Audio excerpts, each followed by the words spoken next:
జన్మభూమి కార్యక్రమం ద్వారా ప్రజా సమస్యలను పరిష్కరిస్తామని చెబుతున్న తెలుగుదేశం పార్టీ ప్రభుత్వం అసలు ఇంతవరకు ఎన్ని సమస్యలు పరిష్కరించిందో ప్రకటించడం లేదని శాసనసభ మాజీ స్పీకర్ కాంగ్రెస్ పార్టీ పిసిసి ఉపాధ్యక్షుడు నాదెండ్ల మనోహర్ అన్నారు.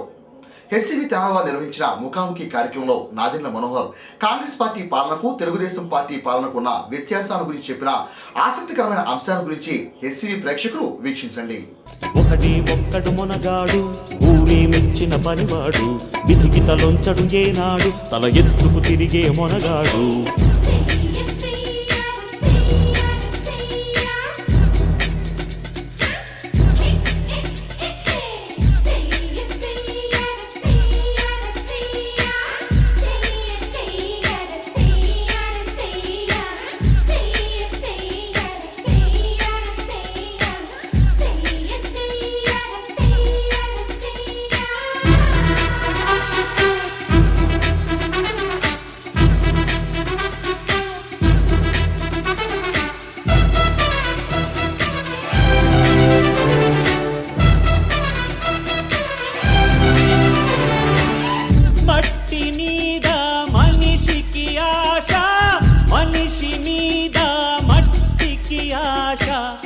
మట్టి మీద మనిషికి ఆశ, మనిషి మీద మట్టికి ఆశ, మన్నే చివరికి గెలిచేది అది మరణంతోనే తెలిసేది.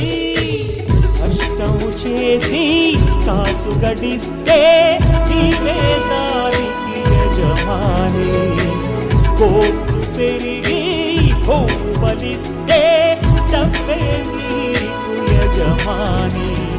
జీవిత సత్యం మరువకురా, జీవితమే ఒక స్వప్నమురా. ఒక్కడు మొనగాడు ఊరే మెచ్చిన పనివాడు విధికి తలొంచడు ఏనాడు తల ఎత్తుకు తిరిగే మొనగాడు. ఒక్కడు మొనగాడు ఊరే మెచ్చిన పనివాడు విధికి తలొంచడు ఏనాడు తల ఎత్తుకు తిరిగే మొనగాడు. భూమిని చీల్చే ఆయుధమేలా పువ్వుల కోసం పొడవళ్ళేలా, మోసం ద్వేషం మరచిన నాడు ఆనందాలే విరియును చూడు. ఓ శాసనసభ్యునిగా, డిప్యూటీ స్పీకర్గా రాష్ట్ర స్థాయిలోనే ఖ్యాతి గణించడమే కాకుండా దేశ స్థాయిలో ప్రస్తుత రాజకీయాల్లో కీలకంగా దూసుకువెళ్తున్నారు. తెనాలి ప్రాంతంతో విశేషమైనటువంటి అనుబంధాన్ని ఏర్పరుచుకున్న శ్రీ నాదెండ్ల మనోహర్ గారు. వారితో హెచ్సివి ముఖాముఖి అనే కార్యక్రమంలో ఈరోజు వారితో మనం పాల్గొంటున్నాం. నమస్కారం సార్. ముందుగా మనం మీ తెనాలితో ఉన్న మీకు అనుబంధాన్ని, ఆత్మీయతని గుర్తు చేసుకున్నాం. మనం అంటే చాలామందికి బహుశా నేను 2004లో ఎన్నికైనప్పటి నుంచి పరిచయం ఉందని, లేకపోతే ఈ ప్రాంతం గురించి అవగాహన ఉందని కొంతమంది అనుకోవచ్చు. కానీ నేను చురుగ్గా 1989 మా నాన్నగారు తెనాలి పట్టణం నుంచి అప్పుడు శాసనసభ్యుడిగా, అంతకుముందు 83 ఎలక్షన్లో వేమూరు నియోజకవర్గం నుంచి పోటీ చేసినప్పటి నుంచి కూడా ప్రత్యేకంగా యువత నా ఏజ్ గ్రూప్ తోటి పొలిటికల్గా కొంచెం ఇన్వాల్వ్ అవ్వడం జరిగింది. అయితే మా తండ్రిగారి గ్రామం దోనేపొడి చిన్నప్పటి నుంచి కూడా వస్తూనే ఉన్నాం. అప్పటి నుంచి కూడా నేను ప్రతి సందర్భంలో ఈ ప్రాంతానికి వచ్చినప్పుడు ఎందుకు తెనాలి అట్లానే మిగిలిపోయింది, ఎందుకు అభివృద్ధి జరగడం లేదు, ఏ విధంగా ఆలోచిస్తే మనం ఇంకా ఇంప్రూవ్ చేయగలుగుతాం అనే ఆలోచన ప్రతి సందర్భాల్లో కూడా నేను 10 మందితో మాట్లాడుతూనే ఉండేవాడిని. ప్రభుత్వాలు అన్నాక ప్రజలకి మనతో దగ్గర అవ్వాలి, మంచి కార్యక్రమాలు చేయాలి అనే దృఢ సంకల్పం, అదే నన్ను ప్రజలతో ఇంకా దగ్గర తీసిందని నేను భావిస్తున్నాను. తెలుగుదేశం ప్రభుత్వం ఏర్పడి 2.5 సంవత్సరాలు దాటింది. ప్రస్తుతం రాష్ట్రంలో రాజకీయ వాతావరణం అనేది ఏ విధంగా ఉంది? అంటే ఒక 2 సంవత్సరాలు చాలామంది ఎందుకు మనం ఈ విషయాలపైన స్పందించడం లేదు, ఎందుకు మీరు ప్రజల్లో ప్రెస్ కాన్ఫరెన్సులు కానివ్వండి లేదా చిన్న చిన్న సమస్యల గురించి మాట్లాడడం లేదనేది నన్ను ప్రశ్నించారు. పార్టీ పరంగా కూడా నేను మా పెద్దలకు కానీ నియోజకవర్గంలో నా శ్రేయోభిలాషులతో నేను కూర్చొని మాట్లాడినప్పుడు కానీ, రాష్ట్ర విభజన జరిగిన తర్వాత ఖచ్చితంగా మనం కొంచెం సమయం ఇవ్వాలి, కొత్త ప్రభుత్వానికి ఒక మంచి బాధ్యత ప్రజలు అప్పగించారు, అనుభవం ఉంది, మంచి పరిపాలన చేస్తారు చంద్రబాబు నాయుడు గారు అనే భావనతోటి చాలామంది ఆయన్ని ఆదరించారు. అది మనం కూడా గౌరవించాలి. కొన్ని సంవత్సరాలు మనం దీని గురించి మాట్లాడకుండా చూద్దాం ప్రభుత్వం ఏ కార్యక్రమాలు చేస్తుంది, ఏ విధంగా ప్రజలకు ఉపయోగపడుతుంది అనేది మనం విశ్లేషించుకుని సరైన సమయంలో మనం స్పందిద్దాం అనే ఆలోచన 2014 జూన్ నుంచి కూడా నేను ఒకే మాట పైన నిలబడి ఉన్నాను. ఒకటి రెండు సందర్భాల్లో స్థానికంగా కొంతమంది వచ్చి వాళ్ళ ఇబ్బందులు నాకు చెప్పినప్పుడు కొంచెం టెంప్ట్ అయ్యాను, మాట్లాడదాం ఎందుకు ఇట్లా జరుగుతుంది అనేది నేను టెంప్ట్ అయిన సందర్భాలు ఉన్నాయి. అయినా కానీ నేను కొంచెం ఒక ఓపికతోటి ఇంకొంచెం సమయం ఇద్దాం, టైం ఇద్దాం అనే భావనతోటి కొంచెం వెయిట్ చేశాను. 2 సంవత్సరాలు నిండిన తర్వాత కూడా ఈ విషయాలు మనం ప్రస్తావించకపోతే ప్రజలకు నష్టం జరుగుతుంది, దీని గురించి మాట్లాడాలి మనం అనే ఆలోచన చాలా స్పష్టంగా నాలో వచ్చినప్పుడు మా కార్యకర్తలతో మండలం స్థాయిలో చేస్తున్న కార్యక్రమాలు, ప్రభుత్వం అందిస్తున్న ఈ సంక్షేమ కార్యక్రమాలు ఏ విధంగా చేరుతున్నాయి, ఇవి నిజంగానే ప్రజలకి ఎవరికైతే లబ్ధి కలగాలో వాళ్ళకి చేరుతుందా లేదా అనే అంశాలపైన చాలా సుదీర్ఘంగా మేము చర్చించుకుంటూనే ఉన్నాం. రాష్ట్ర విభజన సమయంలో కాంగ్రెస్ పార్టీకి తగినటువంటి గాయం తగ్గుముఖం పట్టిందా? అంటే ఎవరు కోరుకోలేదు విభజన అనేది, ప్రతి ఒక్కరూ వ్యతిరేకించాం. అయితే ఆ రోజు ఉన్న పరిస్థితుల్లో పార్టీలు అన్నీ సపోర్ట్ చేసే, బయట ఒక మాట అన్నారు, లోపల ఒక మాట అన్నారు. కానీ ఎప్పటి నుంచో తెలంగాణ ప్రాంతంలో ఉన్న అభిప్రాయం లేదా వాళ్ళ కోరికను మన్నించాలనేది గతంలో ప్రభుత్వాలు కూడా ప్రయత్నం చేశాయి. గతంలో బీజేపీ ఉన్నప్పుడు కూడా మీ అందరికీ గుర్తుందో లేదో, ఒక ఓటు వేస్తే 2 రాష్ట్రాలు వస్తాయనే నినాదంతో వాళ్ళు చాలా సందర్భాల్లో ఎలక్షన్కి వెళ్ళడం జరిగింది. ప్రయత్నం చేసాం, ఏ మాటగా మాట. ఆ గాయం అనే పదం కన్నా బాధ చాలా కలిగించింది. ఎందుకంటే జరగకూడదనే భావన ఎక్కువ మందిలో ఉండింది. కలిసి ఉందాం, కలిసి ఉంటేనే ఇంకా అభివృద్ధి చేయగలుగుతాం, మన వనరుల్ని మనం ఈక్వల్గా డివైడ్ చేసుకుని వాడుకోవచ్చు, ప్రాంతాలకు అతీతంగా మనం అభివృద్ధి చేయాలనేది ఒక ఆలోచన ప్రతి ఒక్కరిలోనూ ఉండింది. గతం గురించి మనం ఇంకా మాట్లాడడం కన్నా జరిగిన దాని తర్వాత మనం తెచ్చుకున్న చట్టం ద్వారా మనకు వచ్చిన హక్కులు, దాన్ని ఎట్లా మనం ఇంప్లిమెంట్ చేయాలి, ప్రభుత్వాలు ఏ విధంగా దీన్ని ముందుకు తీసుకెళ్ళాలి, ఇంకా ఏమైనా చేయగలుగుతామా అనే దానిపైన మనం దృష్టి సారిస్తే ఫ్యూచర్ గురించి ఆలోచించుకోవాలి. ఆఫ్టర్ ఆల్ దీన్ని మనం ఇంకా ఆపలేము, మార్చలేము. టైం అయిపోయింది, 2.5 years అయిపోయింది. ఇప్పుడైనా మనం ఎంత మ్యాక్సిమం మనం తెప్పించుకోగలుగుతాం మన ప్రాంతానికి, మన ప్రజలకు అనేది మనం ఆలోచించుకుని ముందుకు నడవాలని నా భావన. 2.5 సంవత్సరాల పాటు మౌనంగా ఉన్నటువంటి రాష్ట్ర కాంగ్రెస్ ముఖ్య నేతలందరూ కూడా ఇటీవల మళ్ళా మౌనం వీడి ప్రజల్లోకి వచ్చి ప్రభుత్వం మీద విమర్శలు చేస్తున్నారు, వాళ్ళ లోటుపాట్లు వివరిస్తున్నారు. అది ఎన్నికలు దృష్టిలో పెట్టుకుని చేస్తున్నారు అనొచ్చు సార్? ఇప్పుడు ఎక్కడ ఉన్నాయి ఎన్నికలు ఉన్నాయి నేనైతే అనుకోవడం లేదు. ఇప్పుడు కాంగ్రెస్ పార్టీలో నాయకులు మౌనంగా ఉన్నారని నేనేం అనుకోవడం లేదు. రఘురారెడ్డి గారు చాలా విపరీతంగా కష్టపడి ఆయన అనేక జిల్లాల్లో పర్యటించి రైతుల సమస్యలపైన ప్రత్యేకంగా అనేక ఆందోళనలు కాంగ్రెస్ పార్టీ చేసింది. ప్రత్యేక హక్కు, మన చట్టం కింద మనకు రావాల్సిన అంశాలన్నిటి కూడా ఇది ఒక హక్కుగా మనం భావించాలి, కానీ మనం కేంద్ర ప్రభుత్వాన్ని లొంగకూడదని ఒక మంచి కార్యక్రమం చేశాం. ప్రధానమంత్రి వచ్చి అంత భారీ స్థాయిలో ఖర్చు పెట్టి మనం కార్యక్రమం చేసుకున్నా కూడా కేవలం ఒక కుండలో నీళ్ళు, కుండలో మట్టి తీసుకొచ్చి చెల్లాడనేది ప్రజల్లోకి తీసుకెళ్ళి వాళ్ళ ద్వారా మనం ఈ స్పందన తీసుకోవడానికి ఒక ప్రయత్నం చేశాం. ఇష్యూస్ పైన మేము ఎప్పుడూ వెనకాడలేదు. వాస్తవంగా చెప్తున్నా మీకు, విద్యార్థుల గురించి కానివ్వండి, రైతుల గురించి కానివ్వండి, మహిళల గురించి కానివ్వండి, ప్రత్యేక హోదా మనకి రావాల్సిన అంశాలని, ఆ హక్కు గురించి పార్లమెంట్ స్థాయిలో కూడా అన్ని పార్టీలను కలుపుకొని కేవీపీ రామచంద్రరావు గారు చాలా గొప్ప కార్యక్రమం చేశారు. సో కాంగ్రెస్ పార్టీలో ఆ బలం ఉంది, ఆ నాయకత్వం ఉంది. విమర్శ అనేది ప్రతిపక్షంలో ఉన్నాం కాబట్టి ప్రభుత్వంలో జరుగుతున్న మంచి చెడు గురించి అవగాహన తెచ్చుకుని తప్పు చేస్తుంటే మీరు తప్పు చేశారని మాట్లాడడం అది మా బాధ్యత. దాన్ని విమర్శగా తీసుకోవాల్సిన అవసరం ఎవరికి లేదు. లేకపోతే ఇప్పుడు ఏదో ఎన్నికల సందర్భంలో ఓట్ల కోసం అడుగుతున్నాం అనే మాట కూడా వస్తుందని నేను అనుకోను. అది మా రెస్పాన్సిబిలిటీ. అది ప్రభుత్వంలో ఉన్న పార్టీకి ఏ విధంగా మంచి పరిపాలన చేయాలనే బాధ్యత ఉందో ప్రతిపక్షంలో ఉన్న పార్టీకి అదే బాధ్యత ఉంది. జాతీయ స్థాయిలో ఆలోచిస్తే కేంద్ర ప్రభుత్వంలోని మోడీ ప్రభుత్వంపై పరిపాలనపై మీ విశ్లేషణ ఏంటి? ఎవరైనా కూడా ఒక భవిష్యత్తు గురించి ఆలోచిస్తారు, ఒక ప్రణాళిక రూపొందించుకుంటారు. మనం ఈ కార్యక్రమం చేస్తే దీని ద్వారా మనకి మంచి పేరు రావాలని ఆశిస్తారు. తప్పేం లేదు దాంట్లో. 2014 జూన్లో ఉన్న పరిస్థితులు ఈరోజు లేవండి. మోడీ చాలా అద్భుతమైన ప్రధానమంత్రి అని, ఎప్పుడు లేని విధంగా బీజేపీకి 2/3 మెజారిటీ వచ్చింది ఎన్నికల్లో. సో ఓట్ల గురించి, పార్లమెంట్లో మెంబర్ల గురించి కొన్ని కఠినమైన నిర్ణయాలు తీసుకోవాల్సిన బాధ్యత ఈ ప్రభుత్వానికి ఉంది. దాని గురించి వెనకాడరు. చాలా అద్భుతంగా ఆయన ప్రసంగిస్తున్నాడు, ఆ కమిట్మెంట్ తోటి పనిచేస్తున్నాడు అనే నమ్మకం ఆ రోజున 1 సంవత్సరం వరకు ప్రతి ఒక్కరిలోనే ఉంది. ఈ 2.5 సంవత్సరాల్లో నా విశ్లేషణ అయితే పూర్తిగా విఫలమైంది ఈ ప్రభుత్వం. ఏ కార్యక్రమం కూడా వాళ్ళు చేయలేకపోయారు. పరిపాలన అనేది అసలు కనపడడం లేదు. ఏదో ప్రకటనలకే పరిమితం అవుతున్నారు తప్ప నిజంగా సామాన్యుడిని ఆదుకునే విధంగా, పేదవాడికి ఒక మంచి స్కీమ్ తీసుకురావడం కానివ్వండి, ఉన్న వ్యవస్థల్ని కూడా కించపరిచే విధంగా ఈ కొత్త ఆలోచనలు తీసుకొచ్చి ఇంత అద్భుతమైన ఆలోచన ఇంకేం లేదనే ఒక మూఢనమ్మకంతో వాళ్ళు ముందుకెళ్ళడం అనేది మన దేశానికి చాలా నష్టం కలిగించింది. 2.5 yearsలో జరిగిన డ్యామేజ్ బహుశా ఈ 16-17 సంవత్సరాలు దేశ ఆర్థిక వ్యవస్థలో ఇంత నష్టం ఏనాడు జరగలేదు. సో ఆర్థిక వ్యవస్థ మంచిగా లేనప్పుడు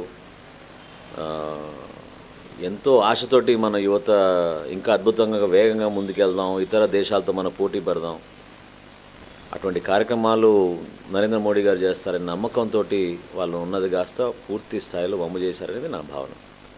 నవంబర్ 7వ తేదీ నుంచి ఇప్పటిదాకా నగదు రహిత లావాదేవీల మీద మీ విశ్లేషణ ఏంటి? 8వ తారీఖు ప్రకటన తర్వాత నేను 11వ తారీఖు తెనాలిలో మన ఆంధ్ర బ్యాంక్ దగ్గర ఉన్న క్యూ లైన్లో కొంతమంది ఆ రోజు కలవడం జరిగింది. ఉదయం 8:30కు వచ్చి సాయంత్రం 3:30 వరకు క్యూ లైన్లో ఉన్నారు. అయినా కానీ నిజంగా మెచ్చుకున్నాను, పాజిటివ్గా ఉన్నారు. పర్లేదండి, మన దేశానికి ఇది మేలు జరుగుతుంది, మంచి నిర్ణయం, దీన్ని మేము సమర్థిస్తాం, కొంచెం కష్టమైనా పర్లేదు కానీ పాపం ముసలోళ్ళని వాళ్ళని ముందు చూసుకోండి అనే మాట అన్నారు. కానీ వ్యతిరేకంగా ఎవరు మాట్లాడలేదు. అందరం ఆహ్వానించాం. ఎందుకంటే నిజంగానే నల్లధన నిర్మూలన కోసం ఒక నిర్ణయం తీసుకుంటే ఖచ్చితంగా మనం సమర్థించాలి, దాన్ని ఆహ్వానించాలి. ప్రక్రియని ఇంప్లిమెంట్ చేయడానికి వాళ్ళు రూపొందించిన ప్రాసెస్ ఒక ఇమ్మెచ్యూర్ డిసిషన్. అంటే చిన్నపిల్లలు తీసుకునే విధంగా ఒక నిర్ణయం తీసుకుని ఇంత భారీ స్థాయిలో మన దేశాన్ని మీద రుద్దడం అనేది చాలా నష్టం కలిగించింది. 3-4 రోజుల తర్వాత కూడా మళ్ళీ బ్యాంకుల దగ్గరికి వెళ్ళాను, కొంతమందితో కలిశాను, సమస్యలు తెలుసుకున్నాను. కానీ ఎవరు కూడా దీని గురించి మాట్లాడడానికి ధైర్యం చూపడం లేదు ఆ రోజున. అది మాట్లాడితే నల్లధనం గురించి చెప్తారేమో అనే భావన కొంతమందికి కలిగింది. కానీ ఆ రోజే నేను చెప్పాను, నేను కావాలంటే మీరు మీ టీవీలో చెక్ చేసుకోండి, నవంబర్ 11వ తారీఖునే నేను చెప్పాను, నరేంద్ర మోడీ గారు దేశ ప్రజలకి క్షమాపణ చెప్పాలి, ప్రపంచంలో ఎక్కడా ఇట్లా జరగదు, ఏ చట్టంలో కూడా లేదు, మీ డబ్బు విత్డ్రా చేసుకోవడానికి ఆంక్షలేంటి, మీరు కొన్ని నిర్ణయాలు తీసుకోండి, టైట్ చేయండి, ఇన్కమ్ ట్యాక్స్ మీద మీరు మీకున్న వ్యవస్థను ఉపయోగించండి, ఎవరు నల్లధనం దాచుతున్నారో, ఎవరు వ్యాపారవేత్తలు ట్యాక్స్ కట్టడం లేదో మీద సమాచారం లేదా, అంత అసమర్థులా మీరు, వాళ్ళపైన మీరు నిర్ణయాలు తీసుకోండి. సామాన్య ప్రజలు ఎందుకు ఇబ్బంది పెట్టారు, ఎంతమంది ఈరోజు ఉపాధి కోల్పోయారు, మహిళలు పాపం ఇంట్లో పని చేసుకోలేక బ్యాంకుల ముందు క్యూలో నిల్చున్నారు. అంత అవసరం ఏమొచ్చింది ఇప్పుడు మనకి? నిజంగానే అవసరం ఉందని అనుకుంటే మీరు చూపించాల్సింది. ఈ విషయాలు ఆర్థిక వ్యవస్థతో మేము ఉన్న ఆర్థిక శాస్త్రవేత్తలతో మేము మాట్లాడాం. లెక్కలు ఇవి, ఈ విధంగా ఈ లెక్కల్ని మనం పూర్తి స్థాయిలో మీ ముందు అందుబాటులో తీసుకొస్తే మీకు అర్థమవుతుందనే విషయంలో చెప్పమనండి. పార్లమెంట్ నుంచి మీరు పారిపోయారు, పార్లమెంట్లో చర్చ దానికంటే చేశారు. ఈ విషయాలు ఆర్బీఐ కనీసం ఇవ్వాలి, ఆర్బీఐ కూడా ఇవ్వడం లేదు. ఎంత విచిత్రం అంటే ఆర్టీఐ సమాచారం ద్వారా ఈ నిర్ణయం మీరు ఎప్పుడు తీసుకున్నారు?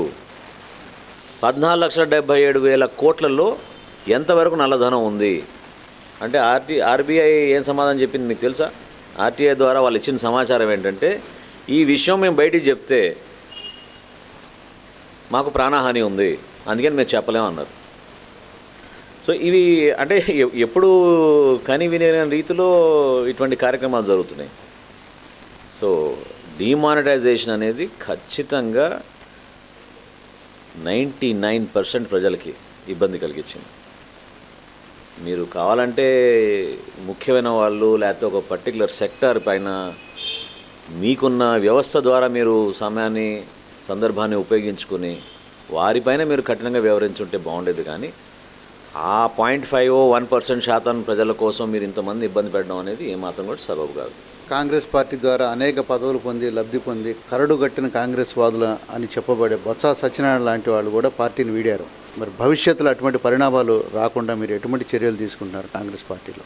అంటే వ్యక్తిగతంగా ఒకరి గురించి మనకి ఎందుకు లేని కానివ్వండి, కానీ జనరల్గా పబ్లిక్ లైఫ్లో రాజకీయాలన్నా రాజకీయ నాయకులన్నా చిన్న చూపు అనేది ప్రజలు దాన్ని మనం తప్పుపట్టలేం. అటువంటి అభిప్రాయం ప్రజల్లో ఉంది. ఎందుకంటే మనం చేస్తున్న కొన్ని తప్పుడు నిర్ణయాల వలన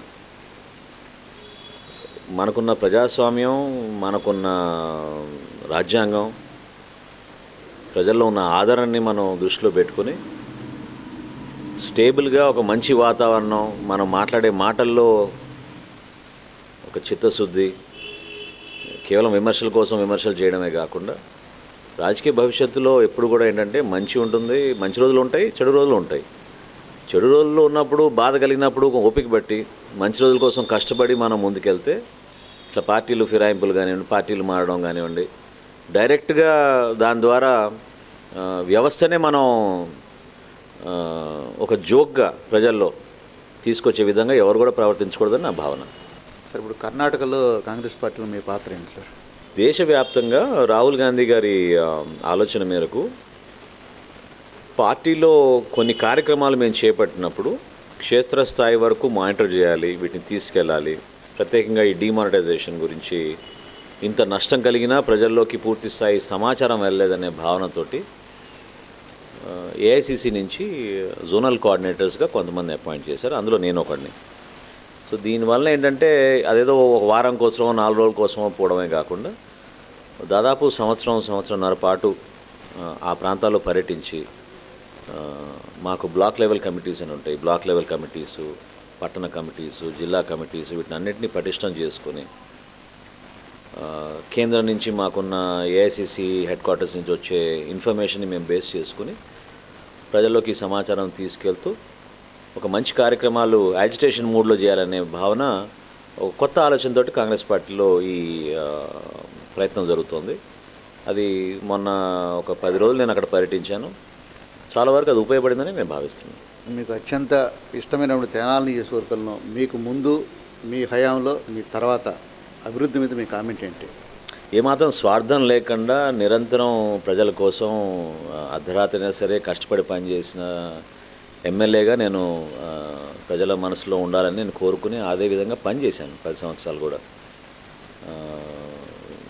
కొంతమంది విమర్శించినా, కొంతమంది దాన్ని తప్పుబట్టినా ఏ ఒక్కరిని కూడా మేము పార్టీ పరంగా చూడలేదు, ఏ ఒక్కరిని కులపరంగా చూడలేదు, ఏ ఒక్కరిని ఒక ప్రాంతం నుంచి మనకు అక్కడ ఓట్లు వచ్చినాయా రాలేదనే భావనతో నేను అడు చూడలేదు. అందరినీ ఒక కుటుంబ సభ్యులుగా భావించుకుని మన ఇల్లు, నా ఇల్లు కాదు, ఇది మన అందరి ఇల్లు, ఆఫీస్ లాగా మీరు ప్రతి ఒక్కరు రండి, ఏ అర్జీ ఇచ్చినా క్షుణ్ణంగా దాన్ని పరిశీలించి 30 రోజుల లోపు ఆ అర్జీకి సమాధానం వెళ్ళాలి అనే పట్టుదలతోటి ఎక్కువ మందికి సంక్షేమం అందాలి. ప్రభుత్వం అంటే ఈ అధికారులు ఆఫీసులో కూర్చుని లేకపోతే ఎప్పుడొకప్పుడు వారానికి ఒకసారి 2 సార్లు పర్యటించి అంతా బాగుందని చెప్పడం అది సబబు కాదనే ఉద్దేశంతో నిరంతరం ప్రతి ఒక్కరి దగ్గరికి వెళ్ళి కార్యక్రమాలు చేయడం అనేది ఒక మంచి అలవాటు, సాంప్రదాయం నిలబెట్టడానికి ప్రయత్నం చేశాను. గతంలో ఏం జరిగింది, ఇప్పుడేం జరుగుతుంది ఖచ్చితంగా జనం పోలుస్తారు, వాళ్ళకి తెలుసు. అసలు ఫస్ట్ ఆఫ్ ఆల్ అందుబాటులో ఉండాలి. మనం ప్రజలకి అందుబాటులో ఉండి ఈ విషయాలపైన మనం స్పందిస్తేనే ఆ నమ్మకం కలుగుతుంది. స్పందించాలనే మీకు ఇంట్రెస్టే లేనప్పుడు ఇక ప్రజలకి ఎందుకు ఉంటుంది? దానికోసం కష్టపడి మీ దగ్గరకు వచ్చి ఒక అర్జీ ఇచ్చి, ఒక సామాన్యుడు అర్జీ ఇచ్చి ఆయన ఫోటో పెట్టడానికి కనీసం 20-30 రూపాయలు ఖర్చు అయింది. మన దాని గురించి కూడా ఆలోచించుకోవాలి కదా. చిన్న సహాయం చేయడానికి మనం వెనకాడకూడదు, ఎప్పుడూ పేద ప్రజల తరఫున నిలబడాలి. అధికారులు రకరకాలుగా చెప్తారు, కానీ ప్రభుత్వ లక్ష్యం ఇది. ప్రభుత్వాన్ని మనం ప్రజల దగ్గర తీసుకెళ్ళాలి, తద్వారానే మనం అభివృద్ధి చేయగలుగుతాం అనే నమ్మకం మనలో కలగాలి. మనం కష్టపడాలి. ఆ విధంగా భవిష్యత్తులో కూడా జరగాలని నేను కోరుకుంటున్నాను. ఆంధ్రప్రదేశ్ రాష్ట్రంలో అంటే ఇప్పుడు విభజన చెందిన రాష్ట్రంలో కాంగ్రెస్ పార్టీ పటిష్టతకు ప్రత్యేకమైన చర్యలు ఏమన్నా ప్రణాళిక రూపొందించారా? నేను ఇందాక మీతో అన్నట్టు ఏ సందర్భంలోనైనా సరే ఫస్ట్ స్పందించాలనే దృఢ సంకల్పం ఒక నిర్ణయం ద్వారా రఘువీరారెడ్డి గారు పిసిసి అధ్యక్షులుగా రాష్ట్ర వ్యాప్తంగా తీసుకెళ్ళడం జరిగింది. కొన్ని సందర్భాల్లో మనం చేయాల్సిన కార్యక్రమాన్ని ఇంకా విస్తృతంగా ప్రజలకు తీసుకెళ్దామనే ఆలోచన వచ్చినప్పుడల్లా కూడా దాని గురించి మంచి సదస్సులు కానివ్వండి, లేదా సమాచారం ద్వారా కరపత్రాల ద్వారా ప్రజలకు తీసుకెళ్ళడం కానివ్వండి, పత్రికా సమావేశాలు ఏర్పాటు చేసి దాని ద్వారా ప్రజల్ని ఎడ్యుకేట్ చేయడం కానివ్వండి, ఉన్న క్యాడర్ని ఇంకా మనం నాలెడ్జబుల్గా చేయాలి, ఇంకా వాళ్ళకి ఇన్ఫర్మేషన్ ఇవ్వాలి అనే ఆలోచనతోటి మేము చేస్తున్న కార్యక్రమాలు నిరంతరంగా జరుగుతూనే ఉన్నాయి. భవిష్యత్తులో కూడా అంటే కాంగ్రెస్ పార్టీ ఎప్పుడు కూడా రైతుల తరఫున, పేద ప్రజల తరఫున, బలహీన వర్గాల తరఫున నిలబడింది. ఇది ఇప్పుడు ఉన్న సిద్ధాంతం కాదు. గాంధీ గారి రోజుల నుంచి కూడా, స్వాతంత్రం కోసం పోరాడప్పటి నుంచి ఈ రోజు వరకు కూడా ఎప్పుడు ప్రజల్లోనే ఉండాలి, ప్రజల కోసమే చేయాలి కార్యక్రమాలు. తద్వారానే ప్రభుత్వంలో ఉన్న పార్టీగా మనకి మంచి పేరు వస్తుంది అనేది అదొక ఆ కాన్సెప్ట్ ఏనాడు మారదు. ఏ ముఖ్యమంత్రి ఉన్నా మారదు ఆ కాన్సెప్ట్. సో ఆ నిరంతరం సంక్షేమం కోసం, నిరంతరం ప్రజల అభివృద్ధి కోసం కష్టపడిన పార్టీ కాంగ్రెస్ పార్టీ. సో అందులో భాగంగా ఏ కార్యక్రమాలు వచ్చినా ఇంకా చేస్తాం తప్ప వెనకాడం దాని గురించి. మీరు ప్రస్తుతం కాలంలో ఎక్కువ రోజులు హైదరాబాద్లో ఉంటున్నారు. తెనాలిలో కాంగ్రెస్ పార్టీ పరిస్థితి ఏంటి? దాన్ని అభివృద్ధిగా చేస్తున్నారా? మంచి సమర్థవంతమైన నాయకులు ఉన్నారు, మంచి టీం ఉంది, మాకు కష్టపడుతున్నాం. స్టార్టింగ్లో ప్రజల్లో ఆదరణ లేదు అనే భావన మాకేనాడు కలగలేదు. ప్రతిరోజు ఎప్పుడు మేము కలిసినా మేము చేసిన కార్యక్రమాల గురించి గర్వంగా చెప్పుకోగలుగుతాం. ఈ కార్యక్రమాల ద్వారా ఈ ప్రాంతానికి ఎంత అభివృద్ధి జరిగింది, చేపట్టిన కార్యక్రమాలు మీరు ఎందుకు పూర్తి చేయడం లేదు అనేది ప్రజల ద్వారానే అనేక సందర్భాల్లో స్పందన వస్తుంది. సో పార్టీ పరంగా మేము చేయాల్సిన కార్యక్రమాలు నేను ఇందాక అన్నట్టు మీతోటి కావాలని 2 సంవత్సరాలు మేము అంత స్పీడ్గా వెళ్ళలేదు. ఎందుకంటే కొత్త ప్రభుత్వం, కొత్త రాష్ట్రం, కొంచెం సమయం ఇద్దాం, వాళ్ళని కూడా సెటిల్ అవ్వనండి, ఆర్థిక పరిస్థితి గురించి తెలుసుకుందాం, దాని తర్వాత మనం స్పందిద్దాం అనే భావన మా అందరిలో కలిగింది. ఆ నమ్మకంతో మేము ప్రజల్లో ఇన్ని రోజులు ఉన్నాం. సో ఇప్పుడు సమయం వచ్చింది. ఇప్పుడు ఈ విషయాల గురించి స్పందించకపోతే ప్రభుత్వాన్ని నిలదీయాల్సిన బాధ్యత మా అందరిపైన ఉంది. సో పటిష్టంగా ఉన్నాం, సమర్థవంతంగా పనిచేస్తాం, క్షేత్రస్థాయి వరకు కష్టపడి పనిచేయగలిగే సత్తా కాంగ్రెస్ పార్టీలో ఉన్న క్యాడర్కి, నాయకులకి అందరికీ ఉంది. కాంగ్రెస్ పార్టీలో మీరు కీలకమైన నిర్ణయం తీసుకుని దీన్ని విడతారు అనే ప్రచారం కూడా బాగా జరుగుతుంది. దాని మీద అంటే మీకు సంబంధం లేకపోయినా నిర్ణయం మరి మీకు ఉందో లేదో తెలియదు, కానీ పబ్లిక్ చెప్తే బాగుంటుంది. అంటే మీ ప్రశ్నలో సమాధానం అందులోనే ఉంది. నాకు సంబంధం లేని అంశాల గురించి ఎవరో ప్రస్తావిస్తే నేను ఎట్లా సమాధానం చెప్పగలుగుతాదని చెప్పండి. అంటే కొన్ని ప్రచారాలు ఎలా ఉంటాయి, కొన్ని పరిస్థితుల్లో ఇందాక మీతో అన్నట్టు కనీసం విలువలకి కట్టుబడని వ్యక్తుల గురించి ఆ విధంగా ఎవడో చేశాడని మనం కూడా చేస్తామని అనుకుంటే ఇంకా మనం బతకాల్సిన అవసరం ఏముంది? సమాజంలో ఒక మనిషిగా గౌరవంగా తలెత్తుకుని తిరిగే విధంగా మనం కష్టపడాలి తప్ప చీప్ పాలిటిక్స్ కోసం, ఏదో ఒక పదవి కోసం, లేదా అక్కడ పోతే మనకి ఏదో టికెట్ వస్తుందనో చేయాల్సిన అవసరం లేదు. ఖచ్చితంగా కష్టపడి పైకి రావాలి. ఫస్ట్ స్టెప్ మనం తీసుకోవాల్సింది ఒక కమిట్మెంట్. కష్టపడి పైకి రావాలి. కష్టపడి పైకి వచ్చినాక ఆ గౌరవం ప్రజల నుంచి మనకు వస్తుంది. అంతేగాని ఒక కారు కొనుక్కున్నందుకు మనకు గౌరవం వస్తుందా, లేకపోతే ఒక సారి నేసుకుని తిరిగితే మనకు గౌరవం వస్తుందా? అటువంటి ఆలోచనలు ఎవరైనా సరే, నేననే కాదు, నేను అనేది ఏంటంటే పార్టీ మారాలని అనుకునే వాళ్ళు దాని గురించి ఆలోచిస్తే వాళ్ళ నిర్ణయాలు తీసుకోరు. ఏదో టెంపరీగా ఆశించి అక్కడ పోతే ఏదో వస్తుంది అనుకుని పోయేవాళ్ళు అది వాళ్ళ జీవితంలో పైకి రాలేరు వాళ్ళు.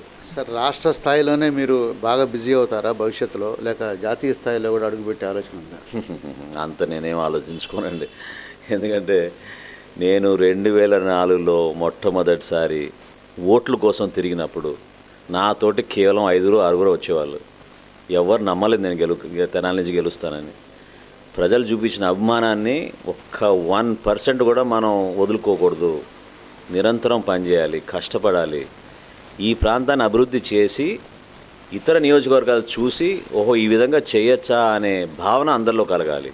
నేను స్పీకర్గా ఉన్నప్పుడు కూడా అదే మన గొప్పల కోసం చెప్పుకోవడం కాదు, స్పీకర్ ఉన్నప్పుడు కూడా ప్రతి శాసనసభ్యుడు చెప్పేవాడిని నిధుల్ని ఏ విధంగా మనం తీసుకొచ్చి మన ప్రాంతాన్ని అభివృద్ధి చేసుకుంటాం నేర్చుకోండి, కష్టపడండి. కేవలం ఏదో ఉపన్యాసాలు ఇచ్చుకుంటూ రాజకీయం చేసుకుంటూ విమర్శలు చేసుకుంటూ తిరుగుతూ దానివల్ల ఉపయోగం లేదు. మీరు ఏ పార్టీకైనా సంబంధించిన వాళ్ళు ఉండొచ్చు, కానీ మీ ప్రజల్ని మీరు విస్మరిస్తే, మీ ప్రాంతాన్ని మీరు అభివృద్ధి చేయకుండా వదిలేసి మీరేదో మీ పదవుల కోసం, మీ ఆలోచనల కోసం, మీ కాంట్రాక్టుల కోసం, మీ టెండర్ల కోసం తిరిగితే మాత్రం ప్రజలు అంత ఈజీగా ఆదరించరు. మనం ఒక ప్రణాళిక రూపొందించుకోవాలి. ఆ ప్రణాళిక మేరకు మనం కష్టపడి పనిచేయాలి.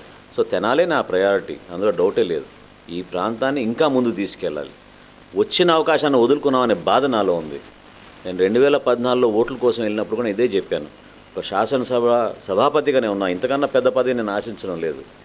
ఇంకోసారి మీ ఓటు ఎందుకు అడుగుతున్నానంటే, మిగిలిపోయిన పనులు కొన్ని ఉన్నాయి, 70% పూర్తి చేసిన పనులు కొన్ని ఉన్నాయి, 30% ఇంకా చేయాలి మనం. ఆ పనులు పూర్తి చేయడానికి దయచేసి మీరు ఓటేయండి ఇంకోసారి. నా స్వార్థం కోసం నేను అడగడం లేదు ఓటు అని కూడా చెప్పాను. అది నా ఆలోచన. మనం అనుకున్న కార్యక్రమాలు మనం పూర్తి చేద్దాం. తెనాలి ఇంకా బాగుపడాలి. అసలు మనకి గుంటూరుకి తేడా ఎందుకు ఉండాలి? మనకున్న వనరులు మనం ఉపయోగించుకోవాలి, మనకున్న ఫెసిలిటీస్ మనం తెచ్చుకోవాలి. రూపాయి కూడా మున్సిపాలిటీ నుంచి డబ్బు ఖర్చు పెట్టకుండా ప్రతి రూపాయి నేను రాష్ట్ర ప్రభుత్వాన్ని తీసుకొచ్చింది దేనికి? సో దట్ మన మున్సిపాలిటీ ఆ 30 కోట్లని బాగా ఉపయోగించుకుని ఇంకా మంచి కార్యక్రమాలు చేస్తున్న ఆలోచన అవుతుంది. సార్, మీరు ప్రస్తావించారు కాబట్టి నేను కూడా అడుగుతున్నాను. మీరు 30% పనులు ఇంకా పూర్తి చేయాల్సి ఉంది, దాని గురించి అడిగాను అన్నారు. ఇప్పుడు ప్రస్తుతం ప్రజాప్రతినిధులు మరి ఆ 30% పూర్తి చేసే ప్రక్రియలో ఏమన్నా నిమగ్నం అయ్యారని అనిపించిందా లేదని? ఒకరి గురించి నేను మాట్లాడాల్సిన అవసరం లేదు. ఖచ్చితంగా మీకు కూడా తెలుసు, ప్రజలకు కూడా తెలుసు. మనం ఒక మంచి ప్రణాళికతోటి మనం చేపట్టిన కార్యక్రమాలు ఎంత ఇబ్బంది అయినా సరే, ఇప్పుడు పెదరావూరు టు నంది వెలుగు 4 లేన్ల రహదారి, రిటర్నింగ్ వాల్స్ కట్టి మరి నిర్మాణం చేసాం. ప్రజలకి వెసులుబాటుగా ఒక మంచి స్కై వాక్ మన మున్సిపల్ ఆఫీస్ నుంచి చెంచుపేట బ్రిడ్జ్ వరకు చేద్దామని ఆ రోజు కూడా మన టెండర్లు కూడా పిలిచాం. టౌన్ హాల్ నిర్మాణం ఎందుకు అయిపోయిందండి? ఏ కారణం వల్ల అయిపోయింది? అంత కష్టమా మీరు పూర్తి చేయడానికి? ఎందుకు చేయడం లేదు? ఆసుపత్రి నిర్మాణం ఎందుకు ఇంత డిలే అయింది? ఆ రోజు శాంక్షన్ అయిన 6 ఆసుపత్రుల్లో తెనాలికి మనం ఒకటి తీసుకొచ్చామే, తల్లి బిడ్డల హాస్పిటల్. ఏం అవసరం? ఎందుకు పూర్తి చేసుకోలేకపోతున్నాం? నిధులు లేవనే మాట ఈరోజు ఎవరు మాట్లాడడం లేదే. సంవత్సరం మాట్లాడారు క్రితం, ఇప్పుడు ఎందుకు మాట్లాడడం లేదు నిధులు లేవని? ఎందుకంటే వాస్తవాలు బయటకు వస్తాయి కాబట్టి. ఖచ్చితంగా బయటకు వస్తాయి వాస్తవాలు. సో వీటి గురించి ప్రజల్లో ఒక మంచి ఆలోచనతో వాళ్ళు కూడా ముందు రావాలి. అందరం కలిసి వీటి గురించి డిమాండ్ చేయాలి, ఖచ్చితంగా పూర్తి చేయాలి. ఈ పాటికి ఇవి పూర్తి అయి ఉంటే ఖచ్చితంగా మనకి కొన్ని ఆఫీసులు వచ్చేవి. క్యాపిటల్ ప్రాంతంగా ఒక గీత గీసేసి ఇదంతా సిఆర్డిఏ అంటే క్యాపిటల్ అయిపోతుందా? క్యాపిటల్ కాదు కదా.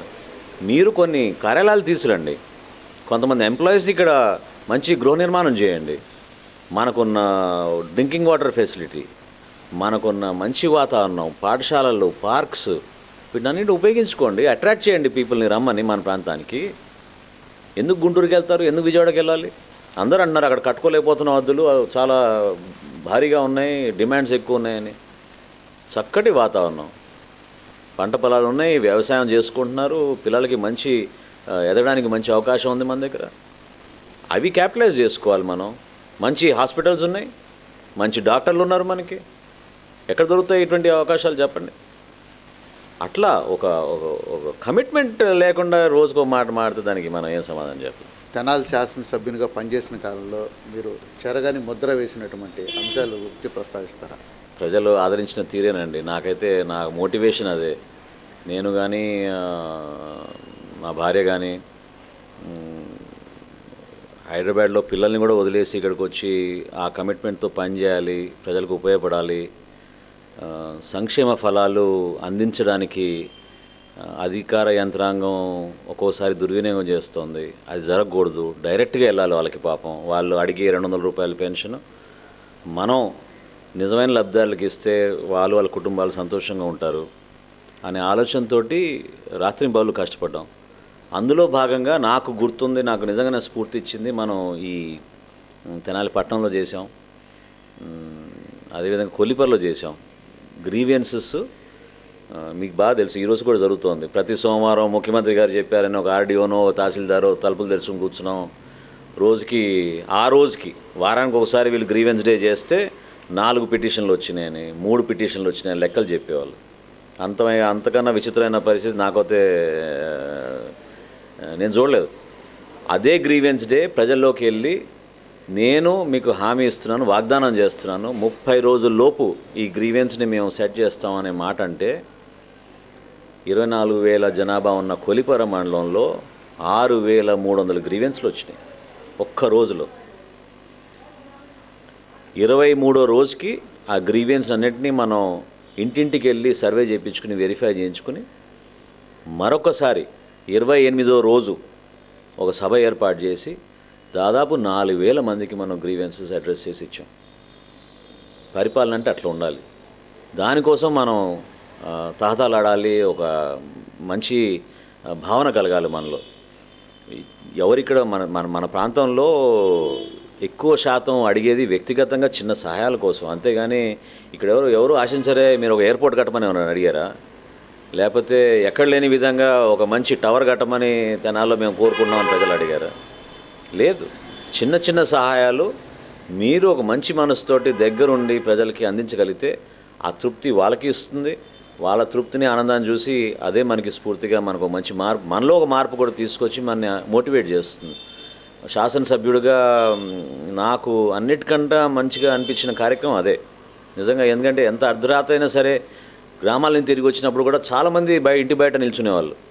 ఖచ్చితంగా ప్రతి గ్రీవెన్స్ తీసుకుని ముఖం చూడగానే మనకు అర్థమవుతుంది వాళ్ళు ఎంత జెన్యున్ ఏంటని.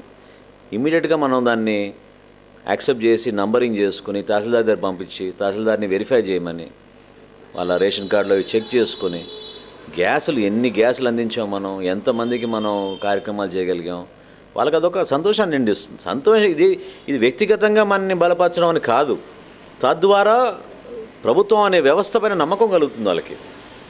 అది పోగొట్టుకుంటున్నాం మనం. అది పోగొట్టుకోకుండా దాన్ని నిలబెట్టడానికి ప్రతి ఒక్కరు ప్రయత్నం చేయాలి. అందులో భాగంగా నేను పనిచేశాను, అదే నాకు తృప్తి ఇచ్చింది. ఇప్పుడు తెలుగుదేశం ప్రభుత్వం జనచేతన యాత్రలు జనభూమి పేరుతో పరోక్షంగా గ్రీవెన్సే నిర్వహిస్తుంది. అది కూడా ప్రజా సమస్య పరిష్కారం కోసం ఏర్పాటు చేస్తున్నాయి కదా. చాలా మంచి ప్రశ్న అడిగారు మీరు. ఈ ప్రశ్న ఇప్పుడున్న పాలకులను కూడా అడగాలి. ఎందుకంటే జన్మభూమి పూర్తయిన తర్వాత పత్రికా ప్రకటన చేయాలిగా వాళ్ళు. ఈ 12-14 రోజుల్లో ఇన్ని వార్డులో మేము పర్యటించాం, ఇన్ని మీటింగ్లు పెట్టాం, ఇన్ని గ్రీవెన్స్లు వచ్చినాయి అనే పత్రికా ప్రకటన చేశారా? నాకైతే కనపడలేదు. నేను ప్రతిరోజు మన న్యూస్ చూస్తాను, తెనాలికి సంబంధించిన వార్తలు ప్రత్యేకంగా చూస్తాను. నియోజకవర్గంలో ఇన్ని గ్రీవెన్స్లు వచ్చినాయి, పెన్షన్ల గురించి ఇన్ని వచ్చినాయి, రేషన్ కార్డుల గురించి ఇన్ని వచ్చినాయి, గృహ నిర్మాణం కోసం ఇన్ని వచ్చినాయి, ఇన్ని పిటిషన్ల ద్వారా ఇంతమంది లబ్ధిదారులకి మేము ఈ ప్రభుత్వ పథకాలు అందించగలుగుతున్నాం. స్టేట్మెంట్ ఏమనండి? 2 సంవత్సరాల క్రితం మీరు జన్మభూమిలో హడావుడి చేసి ఆ రోజున జనం నమ్మి మిమ్మల్ని ఆదరించి అన్ని గ్రీవెన్స్లు ఇచ్చారే మీకు, అవి ఏవి ఇవాళ ఈ రోజున ఎన్నిసార్లు ప్రజలు పెట్టుకుంటారు? జన్మభూమిలో స్పాట్లోనే సమస్యలన్నీ కూడా దాదాపుగా పరిష్కరిస్తున్నారు, వైట్ కార్డ్స్ కానీ ఇతరత్ర అంశాలు కానీ. మరి అటువంటిప్పుడు స్టేట్మెంట్ ఇచ్చే అవసరం ఉందంటారా? తెలియపరచడం తప్పేంటి? ఇప్పుడు పారదర్శకంగా పరిపాలిస్తున్నాం, అద్భుతంగా పరిపాలిస్తున్నాం, అన్నీ టెక్నాలజీ, అన్నీ కోర్ డాష్ బోర్డు, ముఖ్యమంత్రి గారి కోర్ డాష్ బోర్డు చూపించచ్చుగా. మరి ప్రజలకి ఏం తప్పే ఉంది? నియోజకవర్గానికి ఇన్ని జరిగినాయని చూపించడం తప్పే ఉంది? వివరాలు ఇవ్వండి, తప్పే ఉంది. నిజంగానే మీరు అన్నట్టు ఒక అరగంట సేపట్లో మీరు పరిష్కారం చేశారు, వీళ్ళందరికీ ఇచ్చారంటే ఆహ్వానిస్తాను, నేనే ఆహ్వానిస్తాను. I'll be happy. ప్రజల తరఫున నేను థ్యాంక్ యూ చెప్తున్నాను వాళ్ళకి నిజంగానే అట్లా చేస్తే. మీకు అనుమానాలు ఉన్నాయా? నాకు తెలియదు కదా, వివరాలు చెప్తే కదా నాకు తెలిసేది. ఇప్పుడు నేను ఒక సామాన్య పౌరుడిగా నేను అడుగుతున్నాను, ఇన్ని సభలు నిర్వహించారు, ఇన్ని కార్యక్రమాలు చేశారు, మీరు దీని గురించి ఒక స్టేట్మెంట్ ఇవ్వండి. ఎన్ని పిటిషన్స్ వచ్చినాయి, ఎంతమందికి మనం ఇవ్వగలిగామని ఇవ్వండి, తప్పే ఉంది దాంట్లో. Okay sir, thank you. మీ అమూల్యమైన సమయాన్ని హెచ్సివి ప్రేక్షకులకు కేటాయించి మాకు మళ్ళీ 2.5 ఏళ్ల తర్వాత ఒక ప్రత్యేక ఇంటర్వ్యూ మళ్ళీ ఇచ్చి మళ్ళీ మీరు ప్రజల్లో మీ గళాన్ని వినిపిస్తున్నందుకు మీకు ధన్యవాదాలు తెలియజేస్తున్నామండి. Thank you very much. పచ్చని చెట్టు పాడే పక్షి ఇరులు జరులు ఎవరివి, మంచిని మెచ్చే గుణమే ఉంటే ముల్లోకాలు అందరివి. జీవితమంటే పోరాటం, అది మనసు అని ఆరాటం. ఒక్కడు మొనగాడు, ఊరే మెచ్చిన పనివాడు, విధికి తలొంచడు ఏనాడు, తల ఎత్తుకు తిరిగే మొనగాడు.